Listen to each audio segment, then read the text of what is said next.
ইরানের হাতে নিহত হলে যুক্তরাষ্ট্রের করণীয় কী হবে সেই নির্দেশনা ইতোমধ্যে দিয়ে রেখেছেন বলে জানিয়েছেন মার্কিন প্রেসিডেন্ট ডোনাল্ড ট্রাম্প। ইসরায়েলি গোয়েন্দার ইরানের এ ধরনের পরিকল্পনা সামনে আনার পর তিনি একথা জানালেন। নিউ ইয়র্ক পোস্টের প্রতিবেদন অনুযায়ী 10 জুলাই ডোনাল্ড ট্রাম্প বলেন, ইরান তাকে গুপ্ত হত্যা করলে কী করতে হবে সেই বিষয়ে তিনি নির্দেশনা দিয়ে রেখেছেন। যুক্তরাষ্ট্র ও ইসরায়েলের হামলায় নিহত ইরানের সর্বোচ্চ নেতা আলী খামেনির জানাজায় ট্রাম্পকে হত্যার আহ্বান জানিয়ে কিছু ব্যানার ওড়ানো হয়েছিল। মূলত সেই প্রসঙ্গ টেনেই তিনি একথা বলেন। মার্কিন ওই ট্যাবলয়েড পত্রিকাকে ডোনাল্ড ট্রাম্প বলেন, আমি অনেক দিন ধরেই তাদের তালিকায় আছি। আমাদের এই বিষয়টা সামলাতে হচ্ছে। যুক্তরাষ্ট্রের প্রেসিডেন্ট বলেন, তবে মূল বিষয়টা হলো আমি নির্দেশনা দিয়ে রেখেছি, যদি আমার কিছু হয় তবে তাদের ওপর এমন মাত্রায় বোমা ফেলা হবে যা তারা আগে কখনো দেখেনি। ট্রাম্প আরও বলেন, তেহরান বহু বছর ধরেই তাকে মেরে ফেলতে চাইছে। শেষে তিনি বলেন, আমি আশা করি আপনারা আমার শূন্যতা অনুভব করবেন।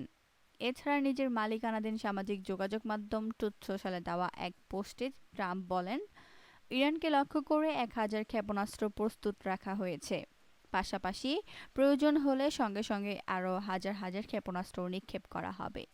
ট্রাম্প আরও লিখেছেন, ইরানের ইসলামী প্রজাতন্ত্রকে লক্ষ্য করে 1000 ক্ষেপণাস্ত্র প্রস্তুত রাখা হয়েছে।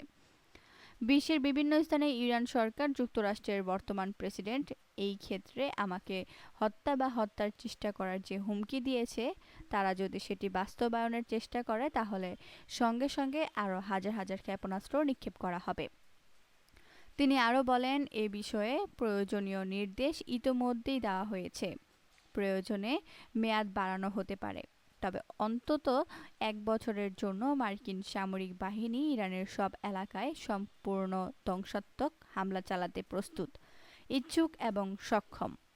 ইরান সম্প্রতি প্রেসিডেন্ট ট্রাম্পকে হত্যার নতুন পরিকল্পনা তৈরি করেছিল বলে ইসরায়েলের গোয়েন্দা তথ্যে দাবি করা হয়েছে। ইরানকে চিরতরে নিশ্চিহ্ন করার হুমকি দিয়েছেন মার্কিন প্রেসিডেন্ট ডোনাল্ড ট্রাম্প। তিনি বলেছেন, ইরান যদি তাকে গুপ্ত হত্যার চেষ্টা করে তাহলে দেশটির উপর হাজার হাজার ক্ষেপণাস্ত্র নিক্ষেপ করা হবে। 11 জুলাই ট্রুথ সোশ্যালে দেওয়া এক পোস্টে তিনি এ হুমকি দেন। ট্রাম্প বলেন, ইসলামিক প্রজাতন্ত্র ইরানের দিকে তাক করে 1000 ক্ষেপণাস্ত্র প্রস্তুত রাখা হয়েছে। এর পরপরই আরও হাজার হাজার ক্ষেপণাস্ত্র নিক্ষেপ করা হবে। ইরান সরকার যদি বিশ্বের বিভিন্ন প্রান্ত থেকে তার দেওয়া তাদের হুমকি অনুযায়ী মার্কিন যুক্তরাষ্ট্রের বর্তমান প্রেসিডেন্টকে অর্থাৎ আমাকে গুপ্ত হত্যা করে বা গুপ্ত হত্যার চেষ্টা করে তাহলে এ পদক্ষেপ নেওয়া হবে। তিনি আরও বলেন, এই বিষয়ে ইতিমধ্যেই মার্কিন সামরিক বাহিনীকে 1 বছরের জন্য নির্দেশ দেওয়া হয়েছে। প্রয়োজনে সেই সময়সীমা আরও বাড়ানো যেতে পারে। ইরানের সব এলাকাকে সম্পূর্ণরূপে নিশ্চিহ্ন ও ধ্বংস করতে মার্কিন বাহিনী প্রস্তুত, ইচ্ছুক এবং সক্ষম। এদিকে ইরানের প্রধান আলোচক ও পার্লামেন্টের স্পিকার মোহাম্মদ বাগের গালিবাফ বলেছেন, তেহরান কখনোই যুক্তরাষ্ট্রের কাছে আত্মসমর্পণ করবে না। ওয়াশিংটন কোনো সমঝোতা থেকে সরে দাঁড়ালে আত্মরক্ষার জন্য ইরান সর্বদা প্রস্তুত রয়েছে। গালিবাফ বলেন, আমরা আমাদের দেশকে রক্ষা করার প্রস্তুতি কখনোই বন্ধ করিনি। আমেরিকানরা যে কোনো মুহূর্তে সমঝোতার সঙ্গে বিশ্বাসঘাতকতা করলে আমরা পূর্ণাঙ্গ প্রতিরক্ষার জন্য প্রস্তুত রয়েছি। তিনি বলেন, যুদ্ধের অবসান ঘটানো বিশ্বের দেশগুলোর জন্য একটি অগ্রাধিকার, কিন্তু সবার জন্য উচিত ইরানের আত্মসমর্পণের মাধ্যমে এই সংঘাতের কখনো অবসান হবে না। যুক্তরাষ্ট্র ও ইরানের মধ্যে চলমান তীব্র উত্তেজনা এবং পাল্টাপাল্টি হামলার প্রেক্ষাপটে ইরানে নতুন করে বিমান হামলায় অংশ নিতে আগ্রহী ইসরায়েলের একটি অংশ। তবে এ ধরনের পদক্ষেপের আগে তারা মার্কিন প্রেসিডেন্ট ডোনাল্ড ট্রাম্পের সবুজ সংকেতের অপেক্ষায় রয়েছে বলে জানিয়েছেন ইসরায়েলের পাবলিক ব্রডকাস্টার কান। সূত্রবিহীন এই প্রতিবেদনে বলা হয়েছে, জেরুজালেমের উচ্চপদস্থ কর্মকর্তারা ধারণা করছেন আগামী কয়েকদিন যুক্তরাষ্ট্র ও ইরানের মধ্যে পাল্টাপাল্টি হামলা এবং সংঘাতের পরিস্থিতি অব্যাহত থাকতে পারে। একই ধরনের সুর প্রতিধ্বনি তো হয়েছে দ্য নিউ ইয়র্ক পোস্টের এক প্রতিবেদনেও। সেখানে জেরুজালেমের একটি সূত্রকে উদ্ধৃত করে বলা হয়েছে, ইসরায়েল ভবিষ্যতে ইরানের ওপর যে কোনো হামলায় মার্কিন বাহিনীর সাথে যোগ দিতে এবং পুরোপুরি যুদ্ধ শুরু করতে গভীরভাবে আগ্রহী।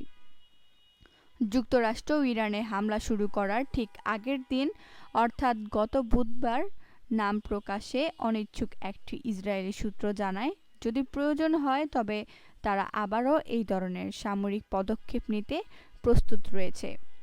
অবশ্য ওই সূত্রটি আরও যোগ করেছে যে ইসরায়েল এমন পরিস্থিতি মোটেও আকাঙ্ক্ষা করে না যেখানে দেশটির সাধারণ নাগরিকদের আবার বোমার আশ্রয়কেন্দ্রে গিয়ে আশ্রয় নিতে হবে।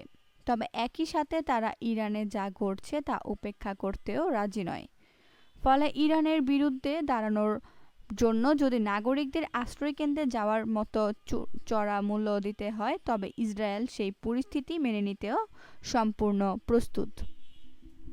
ইউক্রেন যুদ্ধ বন্ধের কূটনৈতিক উদ্যোগ চললেও রুশ প্রেসিডেন্ট ভ্লাদিমির পুতিন যুদ্ধ থামানোর কোনো ইঙ্গিত দিচ্ছে না, বরং যুদ্ধ আরও তীব্র হতে পারে বলে আশঙ্কা প্রকাশ করেছেন বিশ্লেষকরা।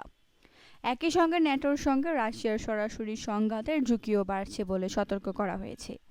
ক্রেমলিনের মুখপাত্র দিমিত্রি পেসকভ যুক্তরাষ্ট্রকে উদ্দেশ্য করে বলেছেন, সামরিক চাপ প্রয়োগ করে রাশিয়াকে কোনো শান্তি চুক্তিতে বাধ্য করা যাবে না।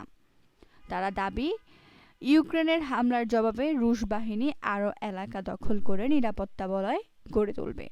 সামরিক বিশেষজ্ঞদের মতে, পুতিন ন্যাটোভুক্ত বাল্টিক রাষ্ট্র বা রোমানিয়ার কোনো সামরিক স্থাপনায় সীমিত হামলার মাধ্যমে পশ্চিমা জোটে বিভেদ সৃষ্টির চেষ্টা করতে পারেন। এমন কোনো পদক্ষেপ নিলে ন্যাটো ও রাশিয়ার মধ্যে সরাসরি সংঘর্ষের ঝুঁকি আরও বেড়ে যাবে। 4 বছরের বেশি সময় ধরে চলা এই যুদ্ধে এখন পর্যন্ত প্রায় 20 লাখ সেনা হতাহত হয়েছেন বলে বিভিন্ন সূত্রে উল্লেখ করা হয়েছে। এর মধ্যে প্রায় 14 লাখ রুশ সেনা হতাহত হয়েছেন বলে দাবি করা হচ্ছে। এত বড় ক্ষয়ক্ষতির পরও ডনবাস অঞ্চল পুরোপুরি নিয়ন্ত্রণে নেওয়াকে পুতিন মর্যাদার প্রশ্ন হিসেবে দেখছেন। এদিকে মার্কিন প্রেসিডেন্ট ডোনাল্ড ট্রাম্পের যুদ্ধবিরতির উদ্যোগেও এখন পর্যন্ত উল্লেখযোগ্য অগ্রগতি দেখা যায়নি। ক্রেমলিন ঘনিষ্ঠ সূত্রগুলোর দাবি, পুতিন বরং যুদ্ধ আরও জোরদারের প্রস্তুতি নিচ্ছেন। বার্তা সংস্থা রয়টার্সের তথ্য অনুযায়ী সম্প্রতি ইউক্রেনের ড্রোন হামলায় রাশিয়ার কয়েকটি তেল শোধনাগার ও বন্দর ক্ষতিগ্রস্ত হবার পর পুতিনের অবস্থান আরও কঠোর হয়েছে। তিনি স্পষ্ট করেছেন, জ্বালানি স্থাপনায় হামলা চালিয়ে রাশিয়াকে নতি স্বীকার করানো যাবে না এবং ইউক্রেনকে কোনো ধরনের ছাড় দেওয়া হবে না।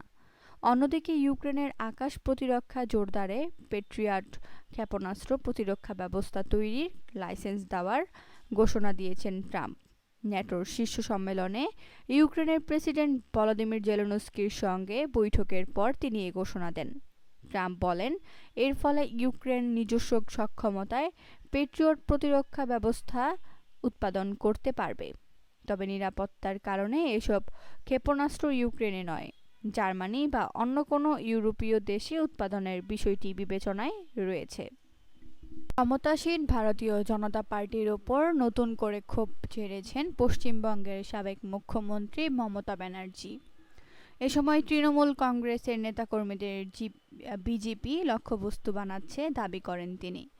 এক ভিডিও বার্তায় মমতা বলেছেন, তৃণমূলকে ভেঙে দিতে বিজেপি কোনো চেষ্টা বাকি রাখেনি। তৃণমূলকে শেষ করতে হলে বা আমাকে চুপ করাতে হলে প্রাণে মেরে ফেলতে হবে। মহুয়া মৈত্র, অভিষেক ব্যানার্জি ও কল্যাণ ব্যানার্জি সহ তার দলের অধিকাংশ নেতাকেই হামলা এবং হেনস্থার শিকার হতে হয়েছে দাবি করে মমতা বলেন, কার ওপর আপনারা হামলা করেননি? আপনারা মহুয়ার ওপর হামলা করেছেন, অভিষেক কল্যাণের ওপর করেছেন, আমার বাড়িতে আপনারা হামলা করেছেন। এদিকে এমন এক সময় এসে মমতা দাবি করল, যখন প্রতিষ্ঠার পর থেকে এখন পর্যন্ত সবচেয়ে বড় বিপর্যয়ের মুখে রয়েছে তার দল তৃণমূল কংগ্রেস।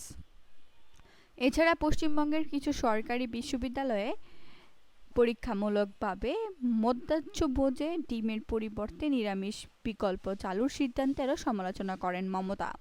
তার অভিযোগ, সরকার জনগণের মৌলিক চাহিদা উপেক্ষা করে রাজনৈতিক প্রতিহিংসায় ব্যস্ত।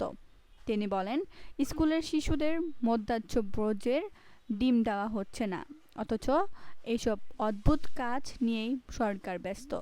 এটি কখনোই বাংলার সংস্কৃতি ছিল না। আমরা 15 বছর ক্ষমতায় ছিলাম, কিন্তু কখনো পুলিশকে এ ধরনের কাজ করাইনি।